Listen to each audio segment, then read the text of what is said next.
Hello students. तो DElEd fourth semester के विज्ञान के अति लघु उत्तरीय प्रश्न हम लेकर आ गए हैं राजन सीरीज के। तो ये क्वेश्चन आपके लिए बहुत ही इम्पोर्टेंट हैं और आज से हमने स्टार्ट कर दी है राजन सीरीज सभी सब्जेक्ट की। तो आज ये पहली क्लास है जो हम करने वाले हैं विज्ञान के, तो ध्यान से पढ़िएगा और इन्हीं में से अक्सर अधिकतर क्वेश्चन एग्जाम में आते रहते हैं। पहला क्वेश्चन है, चुंबकीय बल रेखाओं की दो प्रमुख विशेषताएं लिखिए। चुंबकीय बल रेखाओं की दो प्रमुख विशेषताएं होती हैं, ये हमेशा नॉर्थ पोल से साउथ पोल की ओर जाते हैं, जिन्हें शॉर्ट में लिखा गया है एन से एस की ओर। तो पहला हुआ, ये हमेशा एन से एस की ओर जाती हैं। और दूसरी विशेषता हुई, ये समांतर बल रेखाएं समांतर होती हैं, आपस में कहीं पर भी ये मिलती नहीं है। प्रश्न संख्या 2 है, एक एम्पियर से आपका क्या तात्पर्य है। एक एम्पियर किसे कहते हैं? एक सेकंड में प्रवाहित विद्युत आवेश की मात्रा को एक एम्पियर कहा जाता है। 2016 में आए हुए हैं तीनों ही क्वेश्चन। प्रश्न संख्या 3 है, सर्वाहारी जंतु किसे कहते हैं। तो सर्वाहारी वो होते हैं जो वेज और नॉन वेज दोनों को खा लेते हैं। कैसे लिखेंगे? जो मांसाहारी व शाकाहारी दोनों प्रकार का भोजन कर लेते हैं उन्हें सर्वाहारी जंतु कहते हैं। चलिए क्वेश्चन नंबर 4 की ओर बढ़ते हैं। क्वेश्चन नंबर 4 है, अयस्क के सांद्रण के दौरान गुरुत्वीय पृथक्करण विधि द्वारा किस प्रकार की अशुद्धियों को दूर करते हैं। तो सिंपल सा आंसर है उनका, जिनका घनत्व उनकी अशुद्धियों से ज्यादा होता है। प्रश्न संख्या 5, एड्स का पूरा नाम लिखिए। एक्वायर्ड इम्यूनो डेफिशिएंसी सिंड्रोम, इनकी स्पेलिंग ठीक से याद कीजिएगा, एग्जाम में 1 नंबर का पूछा जाता है। क्वेश्चन नंबर 6 है, धातु गैल्वेनीकरण प्रक्रिया क्या है। 2017 में आया हुआ है। लोहे को जंग से बचाने के लिए लोहे की चादर या अन्य पात्र को पिघले हुए जस्ते में डुबो देते हैं, जिसके कारण क्या होता है, लोहे पर जस्ते की एक पतली सी परत जम जाती है। इसे गैल्वेनीकरण कहते हैं। घरों में छत बनाने के लिए जो लोहे की चादर होती हैं, ठीक है, और बाल्टी हैं, ड्रम होते हैं लोहे के, उनको संक्षारण से बचाने के लिए गैल्वेनीकरण किया जाता है। संक्षारण मतलब उनको जंग लगने से बचाना, ठीक है। वायु के संपर्क में आके और H2O पानी के संपर्क में आके वो जंग लग जाता है, उसी को लोहे को जंग से बचाने के लिए संक्षारण किया जाता है और गैल्वेनीकरण इसको कहते हैं। नेक्स्ट क्वेश्चन है, हेपेटाइटिस बी शरीर के किस अंग को प्रभावित करता है।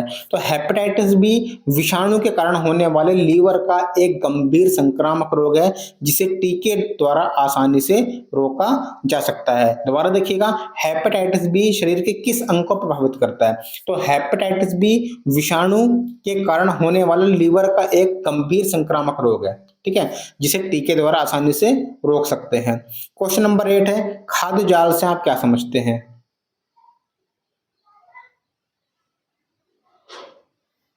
खाद्य जाल क्या होता है? खाद्य श्रृंखला जब सीधी ना होकर जटिल हो जाती है, तब एक प्रकार के जीव कई प्रकार का भोजन करते हैं, या एक ही प्रकार के जीव कई प्रकार के जीवों द्वारा खाया जाता है। तो इस प्रकार एक जाल बन जाता है, जिसे हम खाद्य जाल कहते हैं। बढ़ते हैं क्वेश्चन नंबर 9 की ओर। विद्युत के दो सुचालक और दो कुचालक के नाम लिखिए। सुचालक मतलब जिसमें विद्युत धारा प्रवाहित होती है, और कुचालक जिसमें विद्युत धारा प्रवाहित नहीं हो सकती है। तो दो सुचालक हैं, सोना, एल्यूमिनियम।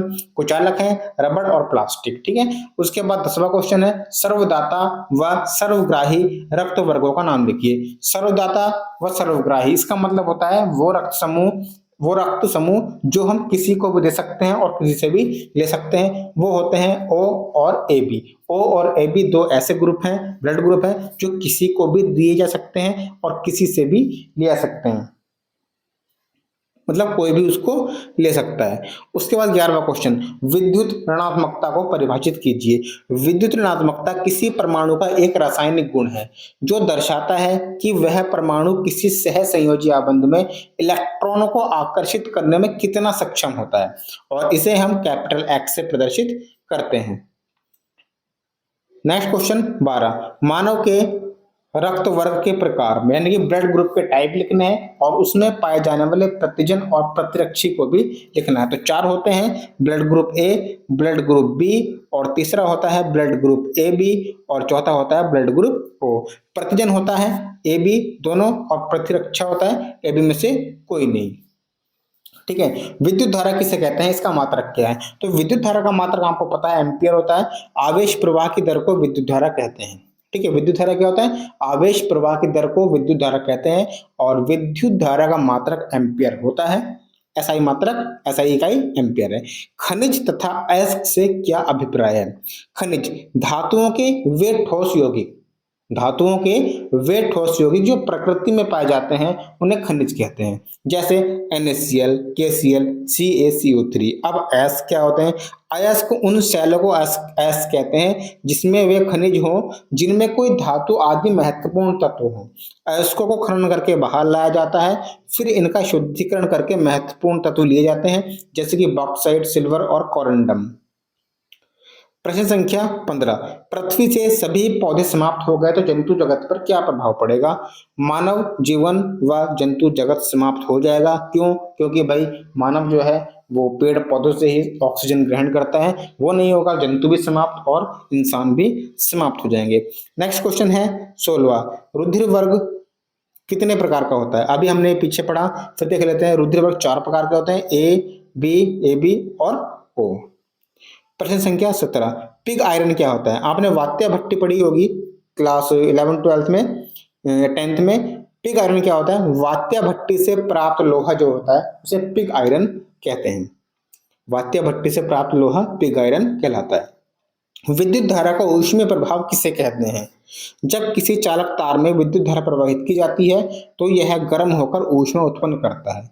यह घटना विद्युत धारा के तनाव से होती है, इसलिए इसे विद्युत धारा का ऊष्मीय प्रभाव कहते हैं। बहुत सिंपल था। नेक्स्ट क्वेश्चन है, योग्यतम की उत्तरजीविता का मत किस वैज्ञानिक ने दिया था? तो चार्ल्स डार्विन ने दिया था। थैलेसीमिया रोग का लक्षण है, बच्चों में होता ज्यादातर ये, सूखता चेहरा, लगातार बीमार रहना, वजन न बढ़ना और इसी तरह के लक्षण बच्चों में दिखाई देने पर थैलेसीमिया रोग होता है। खाद्य श्रृंखला क्या है? अभी हमने खाद्य जाला बताया था पीछे। खाद्य श्रृंखला क्या है? खाद्य श्रृंखला वह श्रृंखला है जिसमें सभी जीव एक दूसरे पर भोजन के लिए निर्भर होते हैं। जीव हो गए, ठीक है, जिसमें सभी जीव एक दूसरे पर भोजन के लिए निर्भर रहते हैं। इसमें एक जीव दूसरे जीव से अपना भोजन प्राप्त करता है। उसके बाद प्रश्न संख्या 22 देख लेते हैं क्या है। एड्स किन विषाणु के द्वारा होता है? तो एड्स जो है वो HIV के द्वारा होता है, जिसे कहते हैं ह्यूमन इम्यूनोडिफिशियंसी वायरस। प्राथमिक उपचार किसे कहते हैं? किसी व्यक्ति के चोट लगने पर या किसी रोगी की तबीयत बिगड़ने पर अप्रशिक्षित व्यक्ति द्वारा सीमित एवं त्वरित किया गया उपचार प्राथमिक उपचार कहलाता है। यानी कि डॉक्टर के पास ले जाने से पहले जो खुद से किया गया उपचार होता है उसको प्राथमिक उपचार कहते हैं। अयस्क क्या है? वे खनिज पदार्थ जिनसे धातुओं का सरलता से निष्कर्षण किया जा सके, अयस्क कहलाते हैं। रुधिर कणिकाएं कितने प्रकार की होती हैं? उनके नाम तथा किसी एक रुधिर कणिका के कार्य लिखिए। तो रुधिर कणिकाएं 3 प्रकार की हैं। लाल रुधिर कणिकाएं जिसे हम रेड ब्लड सेल कहते हैं, और श्वेत यानी कि व्हाइट ब्लड सेल, रुधिर प्लेटलेट्स या थ्रोम्बोसाइट्स। नेक्स्ट क्वेश्चन है 26, समजात अंग किसे कहते हैं? उदाहरण सहित स्पष्ट करें। वे अंग जो संरचना में तो समान होते हैं परंतु कार्य में भिन्न होते हैं, समजात अंग कहलाते हैं। जैसे चमगादड़ के पंख, घोड़े की टांग, ठीक है, बिल्ली का पंजा की मौलिक रचना जो है समान होती है। भौतिकी विकास भी समान होता है परंतु सभी का कार्य अलग अलग होता है।